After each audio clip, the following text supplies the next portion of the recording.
আজকে বুদ্ধিজীবী যেই কবরস্থান বুদ্ধিজীবী যেই স্মৃতিসৌধ সেখানে আজকে পুষ্পস্তবক অর্পণ করতে এসেছি এবং একই সাথে আমরা 1 মিনিট নীরবতা পালন করেছি।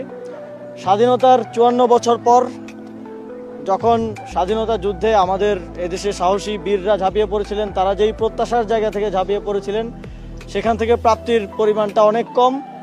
তবে আমরা একটা স্বাধীন দেশ পেয়েছি, স্বাধীন ভূখণ্ড পেয়েছি এবং সার্বভৌম রাষ্ট্র পেয়েছি।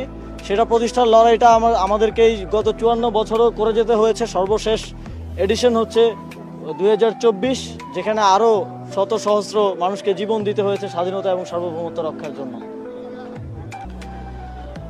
আর আজকের এই দিনে আমরা দেখেছি গত 2 দিনে বাংলাদেশে কি ঘটেছে।